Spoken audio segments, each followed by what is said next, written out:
tenemos el honor de darle la bienvenida a una persona que pasaba por aquí y entró, al doctor Junior Espinosa. ¿Qué tal? ¿Cómo le va?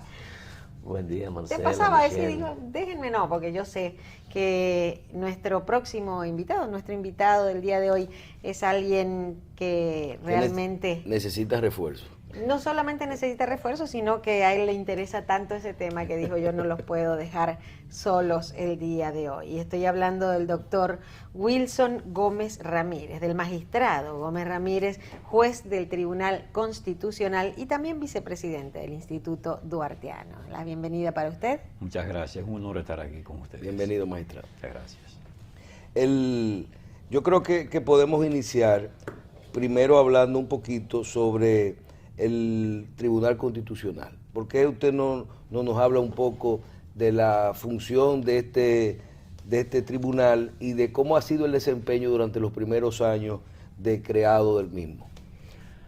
Bueno, sin duda que el Tribunal Constitucional creó muchas expectativas y muchas dudas cuando se pensó en él y cuando se discutía la Constitución de 2010.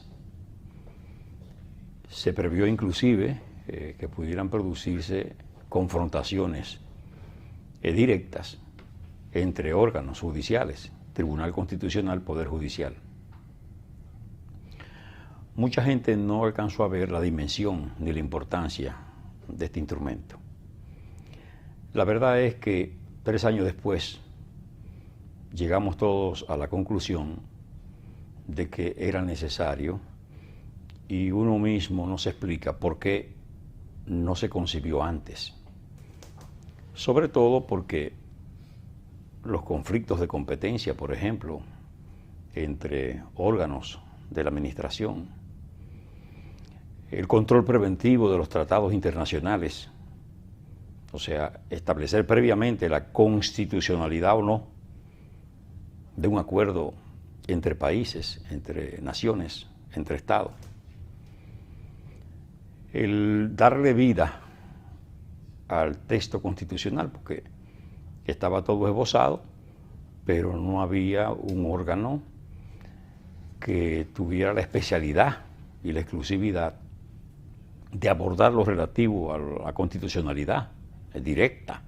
Estaba la Suprema Corte de Justicia, pero la Suprema Corte de Justicia tenía a cargo entonces todo lo del Poder Judicial, incluyendo la parte administrativa, desde la designación de un mensajero hasta los problemas propios de las instituciones públicas. Pero además, levantar una conciencia y una cultura de vida en Constitución, una conciencia plena del respeto por los derechos fundamentales, el que haya la autoridad suficiente como la que le otorgó la Constitución al tribunal para decidir y que esa decisión tuviera el peso específico de vinculatoriedad, de obligatoriedad con respecto a todos los demás órganos del país. Entonces, eso concebido así y como se ha llevado, yo pienso que a la hora de la gente hacer una evaluación, me parece que el saldo tiene que ser necesariamente positivo. Por supuesto, es una obra humana y como obra humana al fin tiene sus imperfecciones y nosotros estamos conscientes de que tenemos que seguir trabajando para que la respuesta sea cada vez mejor. Pero a la hora de hacer una evaluación, y yo no soy la persona más indicada porque soy parte de ese órgano, pero creo que la percepción pública es que realmente el tribunal ha ido asumiendo esa responsabilidad. Cuando se dan decisiones como la de una señora que enviudó más de 20 años en unión marital libre con un militar, y la Junta de Retiro le dice, mire, a la hora de la muerte usted no tiene derecho porque la ley dice que usted tenía que estar casada y además de casada tenía que tener 1 año en esa relación matrimonial. El tribunal salva la situación. De hecho, en amparo, el juez de amparo le había negado y había dicho, mire, se le venció su plazo y usted no tiene derecho. Cuando el tribunal analiza la situación, dice, pero esta persona se dirigió a la Junta de Retiro de las Fuerzas Armadas y la Junta no le dio respuesta. Le da respuesta cuando ella procura los servicios de un abogado y el abogado emplaza. Entonces hay que computar eso a partir de la respuesta que da. Por tanto, no le ha vencido su plazo. Pero además conoce la cuestión y dice, no, la Constitución de la República establece la igualdad y el principio de igualdad se impone. En consecuencia de esa relación que ya la Suprema Corte de Justicia la había tratado en un caso particular de un accidente de tránsito y con relación a una viuda que procuró los beneficios de la reparación de esos daños. Bueno, pues nosotros, apoyándonos ahí, hicimos una jurisprudencia constitucional de principio y dijimos, no, hay que reconocer este derecho y eso es retroactivo. Y esa señora, inclusive iletrada, que no podía bajo ninguna circunstancia en otra situación hacer valer ese derecho, se vio beneficiada por una acción del Tribunal Constitucional.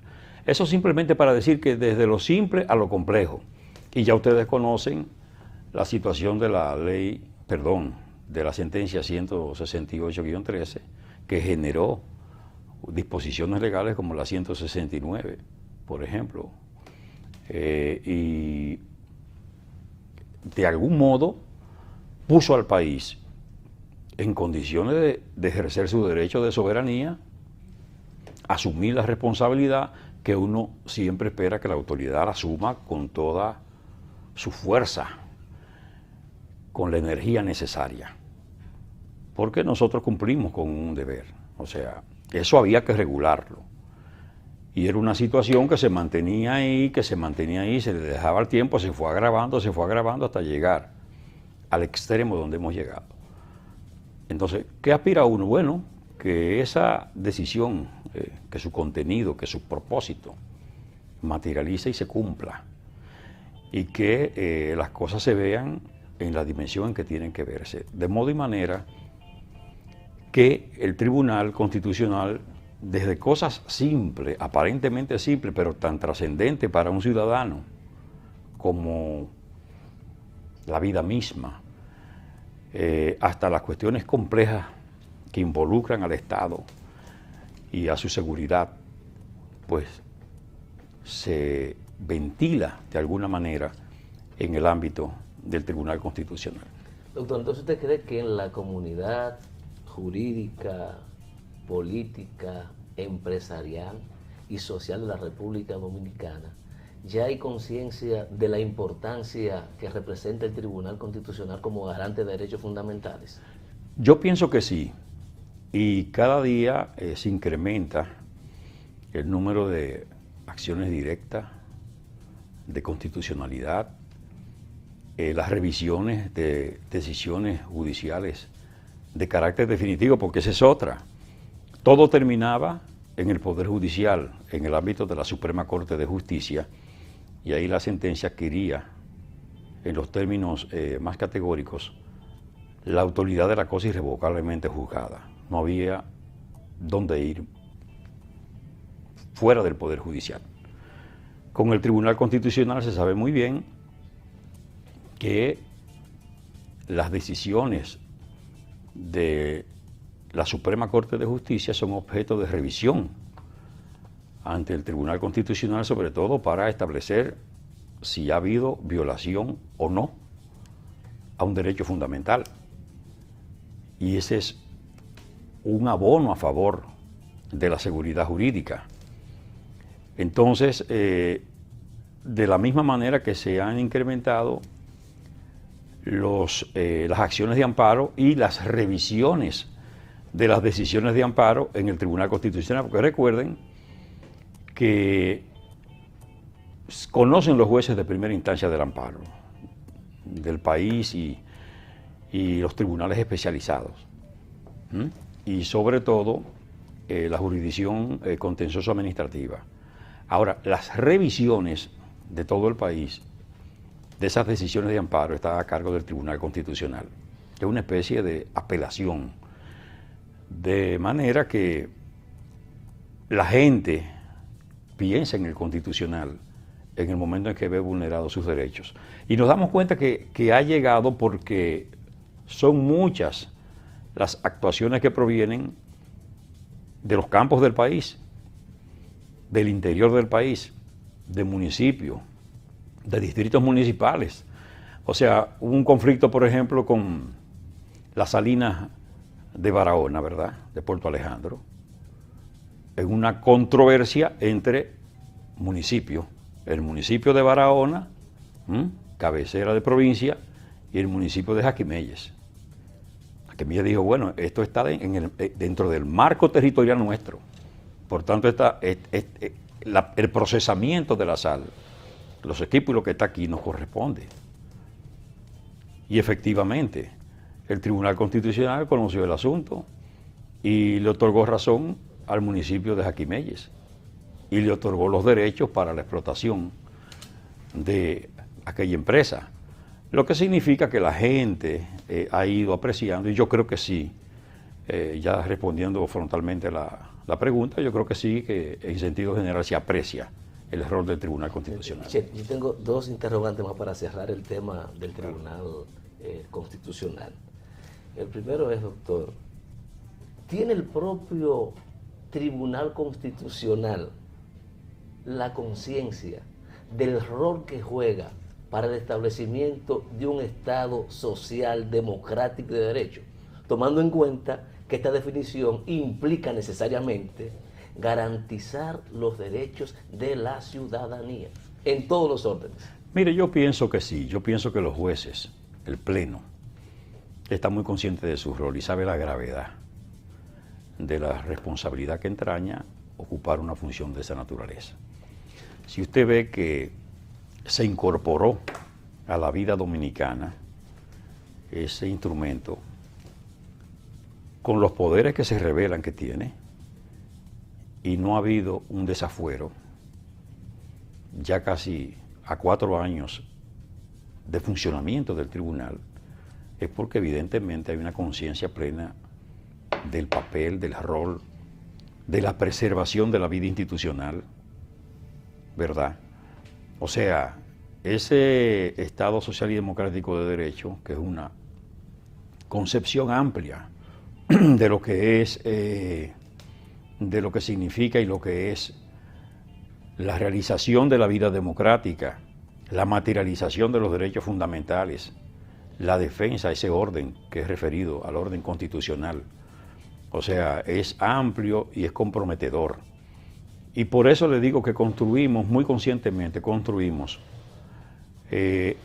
al caminar, al andar, porque recuerde que ese tribunal se formó caminando, o sea, fuimos designados y al momento no teníamos dónde ir a reunirnos y sentarnos. Local. Nada.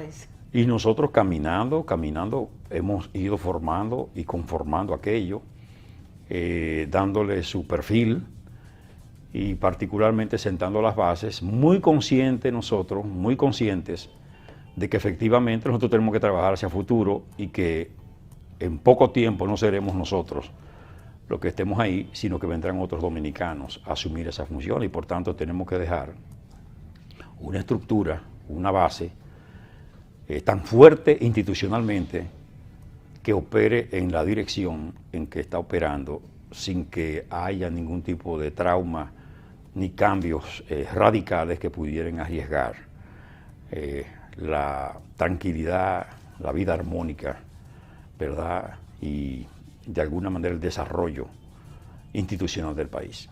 Tomando en cuenta, doctor, el carácter vinculatorio y obligatorio que tienen las sentencias del Tribunal Constitucional, y partiendo del hecho de que el conjunto de hombres y mujeres que lo integran pueden errar en algún momento en la interpretación de la norma constitucional o de un tratado, ¿cree usted que procedimentalmente debiera establecerse la posibilidad de que el propio tribunal pueda conocer la revisión de su sentencia? Sí, es que fíjese, los tribunales constitucionales, las cortes constitucionales, las salas constitucionales de todo el mundo pueden ir sobre sus pasos para reorientar la jurisprudencia. Lo que, claro, tiene que explicar por qué cambia la orientación jurisprudencial. Tiene que decir por qué y motivar, porque de eso se trata. O sea, eso es seguridad jurídica. O sea, ¿por qué cambio? Bueno, hay unas razones. Hay también, a veces, esa tutela judicial diferenciada, un caso que se parece a aquel, pero no es exactamente igual y tiene una particularidad que le permite al tribunal hacer una excepción y hacer un giro con respecto a lo que ha sido su línea en ese momento. O sea, siempre por eso mismo, porque son seres humanos que están actuando. Pero en un fallo en el que el ciudadano entiende que el tribunal erró en la interpretación de la norma constitucional, no puede recurrir. No, eso no. Se toman las decisiones, por eso es que pensó también el constituyente dominicano, porque estableció 13 jueces, pero no solo eso, sino que facultó a 9 para que constituyan una mayoría. Entonces, es una exigencia mayor. La mayoría no es 8. No, 9. No, 9. 9. Entonces, ya usted sabe de eso, de la abogacía, de estar en ese mundo. Entonces, sabe lo difícil que es que 2 abogados se pongan de acuerdo. 9 jueces debe ser una cosa importante a la hora de... difícil, ¿verdad? Magistrado, nosotros sí no tenemos mucha información del tema de justicia, pero tenemos una última pregunta en esta parte que tiene que ver con el Tribunal Constitucional.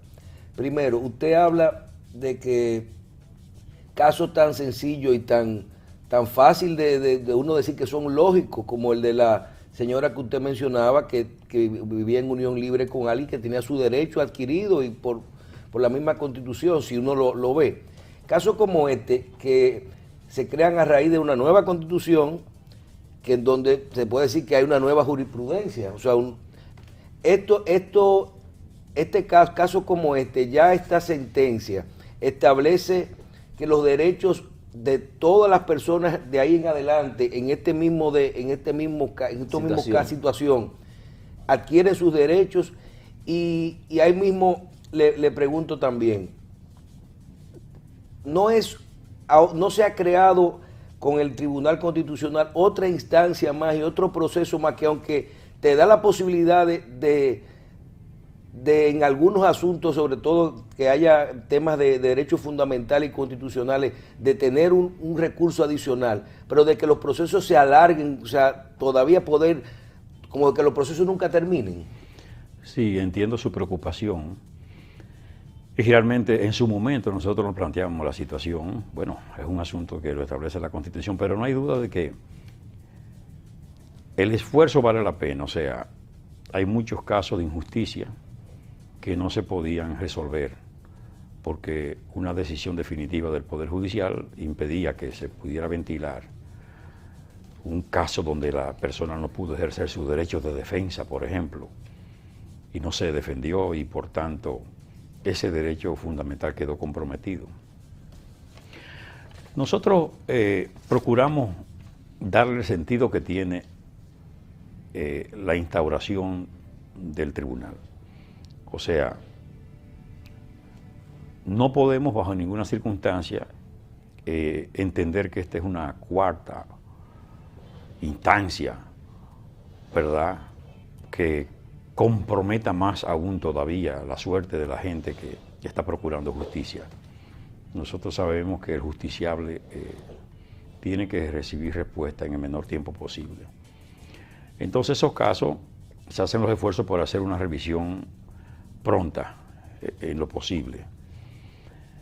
Y sabemos bien y estamos conscientes de que la tendencia de muchos abogados, sobre todo abogados que muchas veces no tienen la conciencia, es suficiente de que no pueden ejercer acciones ni recursos de orden temerario. A veces la gente recurre por recurrir, por ganar tiempo. Entonces nosotros a eso lo que procuramos es dar una respuesta rápida, que desestimule esos despropósitos, porque esas son distorsiones en el tiempo.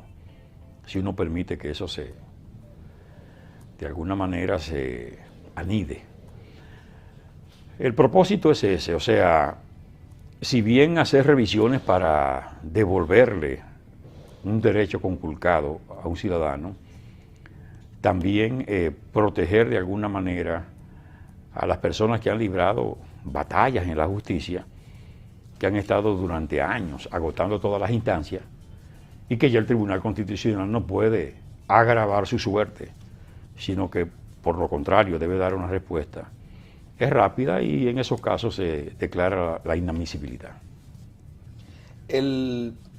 No podemos perder la oportunidad de su presencia en este programa sin que hablemos un poco de su experiencia en el área de tierras y del registro de títulos de República Dominicana. Usted ha tenido yo diría que las posiciones más altas en este renglón, como fue director nacional del registro de títulos y director del Distrito Nacional de lo mismo.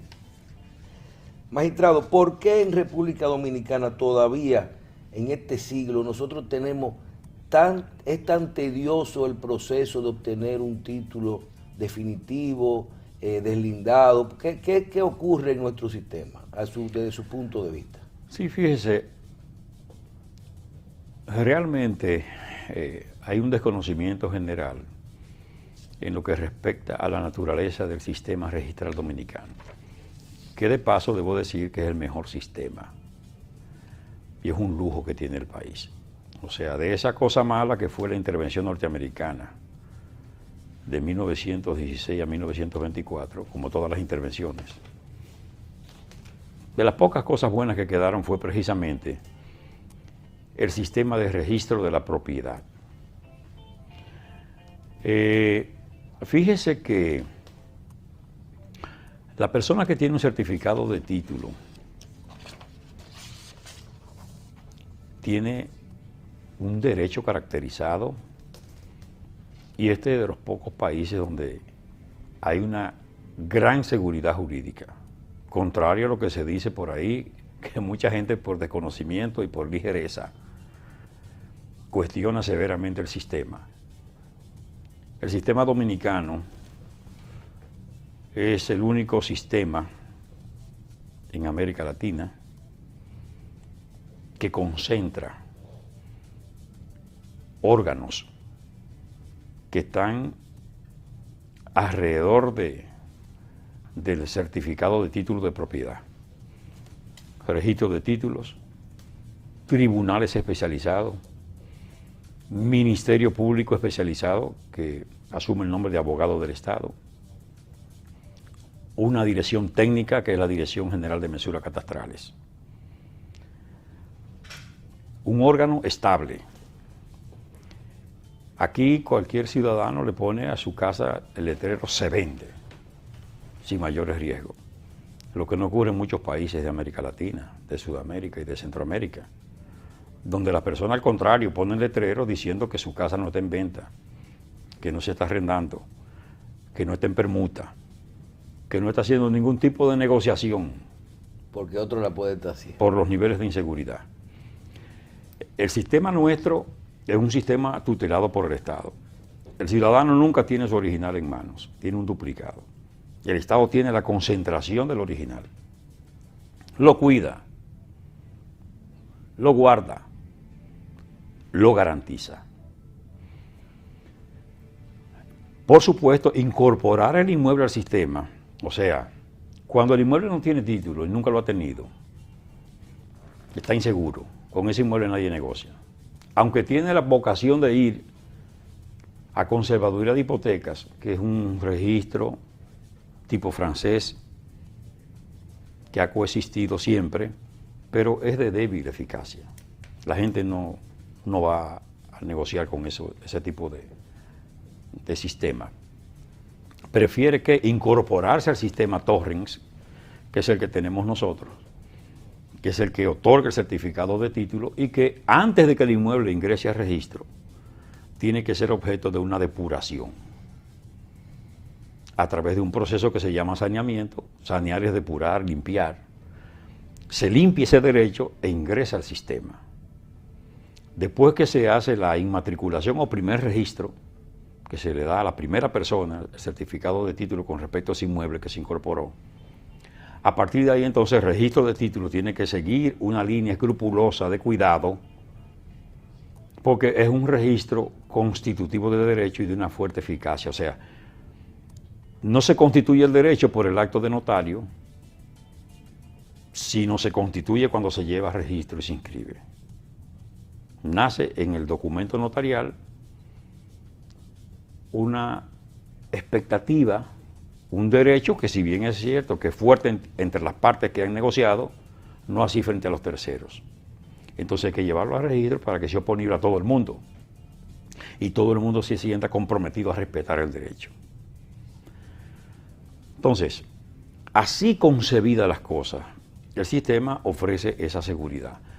El registrador tiene que procurar la depuración, mantener la misma depuración, la misma limpieza, que las operaciones sean eficaces, o sea, que haya intervenido el notario, que el propietario haya dispuesto, comprobar que efectivamente no fue un impostor, que hay un poder, hay que ver ese poder, porque es una vía, ha sido una vía tradicional de la falsificación documental, los poderes, el alegato de pérdida del certificado de título cuando el dueño está residiendo en los Estados Unidos, por ejemplo. Ya hay un impostor aquí que ha suplantado documentos. Su identidad. Y entonces el registrador tiene que decir, un momentito, tiene que venir esta persona, hay una pérdida. O sea, todas esas cosas a veces dificultan la operación registral, pero además, muchas veces las personas no entienden cuál es la dinámica del registro de la propiedad nuestro. Una persona está vendiendo un inmueble y el abogado recibe la autorización de venta por parte del dueño.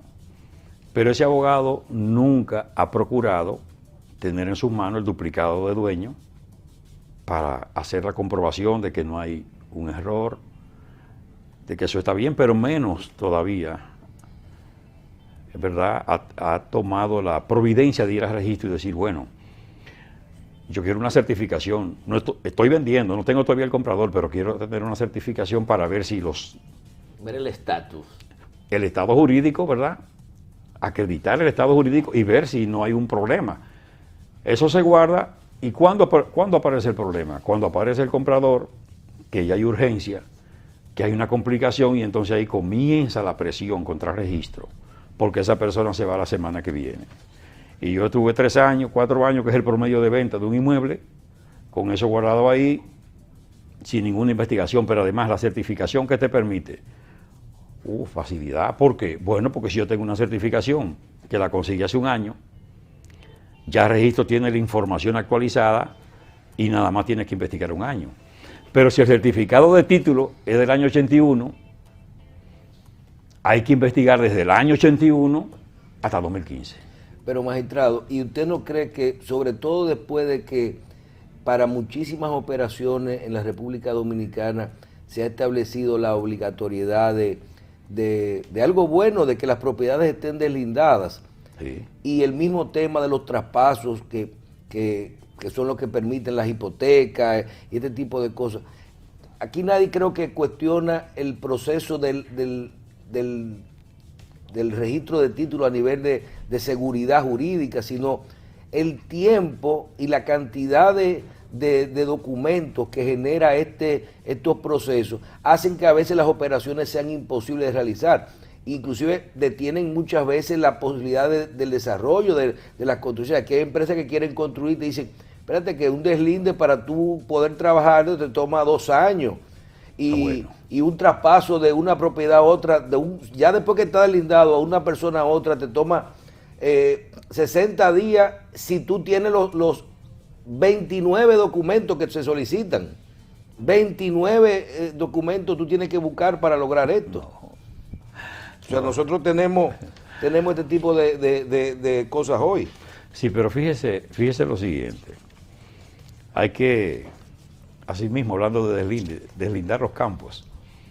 O sea, hay un asunto que es responsabilidad del tribunal, ¿verdad? Es el proceso de deslinde, es una combinación, ¿verdad? En ese caso de registro y mesuras catastrales. En el caso de saneamiento hay una participación importante del tribunal como en las cuestiones de litis. Ahora, en lo que tiene que ver con el registro propiamente dicho, las exigencias van a variar dependiendo de la complicación de la operación. O sea, si es un acto de transferencia de un certificado de título definitivo, donde no hay ningún tipo de dificultad, se va a requerir sencillamente el acto notarial, se va a requerir copia de la cédula. ¿Por qué copia de la cédula de las personas que intervienen? Bueno, porque por esa vía el registro hace confirmaciones. ¿No se imagina usted que a veces nosotros pudimos detectar con la cédula y viendo la firma en la cédula, diferencia en rasgos caligráficos entre lo que el notario legalizó y los rasgos que figuran en la cédula? Pero además, a veces una persona que nació en 1932 aparecía una firma en cédula y una firma en el acto. Y una de las dos firmas figuraba como una firma con rasgos caligráficos propios de una persona de 20 años. Y eso te permitía realmente hacer una investigación y encontrar una situación de falsificación documental o de suplantación. A veces el individuo con el mismo nombre del abuelo. O sea, hay una serie de cosas que se dan y esas pérdidas, por ejemplo, que la gente se queja, bueno, el problema es que las pérdidas frente a la irresponsabilidad notarial de muchos años y la suplantación de notarios, porque hay notarios fallecidos que figuran todavía, aparecen todavía, porque un familiar Notarizando actos. tomó control de ese sello y hace la firma por imitación, etc. Ahora precisamente el Colegio de Notarios está haciendo un esfuerzo importante para procurar un papel de seguridad, una cosa de eso. Pero lo cierto es que el registro, a partir de situaciones fácticas, reales, adopta algunas providencias. Pero me parece a mí que se han estado dando mejores respuestas, que eso ha mejorado mucho, que si bien hay registradores que extreman su rol y muchas veces se van más allá de lo razonable en su papel calificador y incurren en el exceso de calificación, se extreman realmente, la mayoría de los registradores sensatos y hacen las cosas y procuran que las cosas discurran en un marco razonable, porque hay mucha conciencia en cuanto a que si bien tenemos que procurar seguridad jurídica a partir de la adopción de esos controles, también tenemos que procurar el pronto despacho, porque hay una dinámica económica que en cierto modo depende mucho de la respuesta oportuna que ofrezca la jurisdicción. Yo digo, las transformaciones en la jurisdicción fueron buenas, sentido general. Mayor seguridad jurídica, de modo y manera que ya el ciudadano no toca ni siquiera los registradores, ni siquiera la Dirección Nacional, los originales de certificados de título. Eso está en bóveda y está bajo control. Entonces todo eso se escaneó, la totalidad, y se consulta, así en una primera consulta desde cualquier punto donde hay un registro. Se aseguró mucho con la capacitación de personal, se mejoró el ámbito laboral, los salarios, se dio mayor seguridad por la incorporación de tecnología. todo eso se consiguió. Ahora, ¿qué es lo que no se ha conseguido? Y hay que seguir luchando porque se consiga. Despertar la vocación de servicio y la conciencia plena de las personas que sirven en la jurisdicción inmobiliaria, en el sentido de que hay que entender que de la jurisdicción inmobiliaria depende la marcha económica del país, que no hay turismo sin inversión, sin crédito territorial, sin hipoteca y sin la participación importante de la jurisdicción. Y eso tiene que entenderlo el tribunal, eso tiene que entenderlo los registros, que yo creo que han sido los más sensibles. Mensura y por supuesto abogado del Estado, porque si tradicionalmente el abogado del Estado hubiera asumido con el mayor sentido de responsabilidad su función, a sabiendas de que su papel es de garantizar el certificado de título y la titularidad, y sacar al impostor, al ocupante ilegal, inmediatamente ingresara. Si eso no se deja convertir en un problema social en muchos puntos, la situación hoy fuera otra. Magistrado, evidentemente que la implementación de la nueva ley de registro de título, de registro inmobiliario en la República Dominicana, creó en su momento diferentes situaciones. También es normal la resistencia a lo nuevo, claro, a lo desconocido. Sin embargo, aún persisten algunas situaciones conflictivas, sobre todo lo que tiene que ver con el proceso de deslinde, que a pesar de que la intención siempre fue mejorar y darle mayor garantía a este proceso de individualización de los inmuebles, parece que el cometido no se ha logrado, porque todavía observamos demanda de los agrimensores que se sienten inconformes con el procedimiento actual. Si tendría que mejorar algo, ¿qué usted sugeriría? Mire, lo primero es que los agrimensores, como grupo social que gravite en los registros, también ellos tienen que asumir conciencia plena del rol que ellos tienen que jugar, de colaboración y de ayuda. Uno de los problemas de la jurisdicción ha sido que a la fecha de hoy no se ha sometido el primer agrimensor a la justicia, pese a los desmanes que han cometido. Pero tampoco ha habido una... Porque yo le voy a decir una cosa, yo fui gremialista, yo presidí el Colegio de Abogados en 2 ocasiones, ADOMA en 2 ocasiones. Y yo estaba muy consciente de que el papel de nosotros no era proteger al abogado y hacernos cómplices de sus cosas mal hechas. Era defender también la imagen de los abogados que ejercían en un marco ético y ir detrás de lo que se apartaban de la cuestión ética. Y presidí el tribunal disciplinario del colegio y llegamos inclusive a radiar definitivamente un abogado del cuadro de abogados, cancelándole ese cuadro. Y ahí en registro me tocó también el sometimiento de notario y la cancelación de ese cuadro a más de 7, porque dejamos procesos en curso. A un agrimensor a la fecha, pese a los desmanes, reitero, porque usted ve Bahía Las Águilas, pero Bahía Las Águilas eso no surgió así. El agrimensor fue determinante y terminaron poniendo preso al registrador de Barahona de la época y a un notario que no tenían por qué ser procesado. Entonces, yo creo que al agrimensor le corresponde, al agrimensor organizado, sindicalizado, al gremialista, tiene una responsabilidad que cumplir, no solo demandar, es hacer una colaboración. Y precisamente son agrimensores los que llegan a mensuras catastrales. Y son esos agrimensores que tienen que emplearse a fondo para buscar solución. Que si hay superposiciones, que se procure salida técnica, porque ese es un campo que yo no alcanzo, pero ellos sí. Ellos pueden plantear solución. Si ellos plantean el problema, planteen soluciones. Porque yo, por ejemplo, planteo soluciones en lo que tiene que ver con los notarios y los abogados. Porque es el ámbito que yo entiendo. Yo entiendo la parte registral. Y ahí yo asumí con interés la responsabilidad de perseguir al falsificador documental, a sabiendas de que el sistema registral nuestro, su única amenaza es el falsificador. Y digo, todas las personas que están alrededor del sistema tienen que asumir con interés su responsabilidad.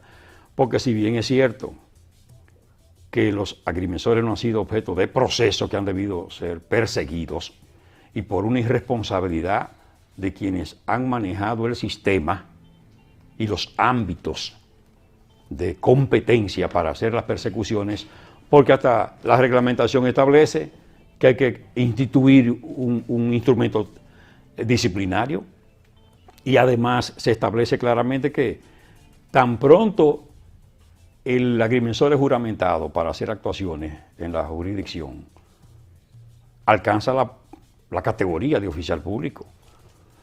Entonces, yo creo firmemente en que se tienen que tomar medidas, pero más que nada hay que ejemplarmente exigir y sancionar a los que se apartan del ejercicio ético, porque ese desorden lo tienen agrimensores desaprensivos, independientemente de que también hay una cuota de responsabilidad de la jurisdicción que ha debido actuar sin contemplación contra todo el que se aparte de la línea ética, tanto dentro como fuera, porque como le digo, dentro y fuera, porque nosotros sometimos a la justicia, inclusive inspectores de la Suprema Corte de Justicia, supervisores de inspectores, que se vincularon a cuestiones de fraude inmobiliario, a profesionales del derecho que estaban dentro de la jurisdicción, a personal nuestro.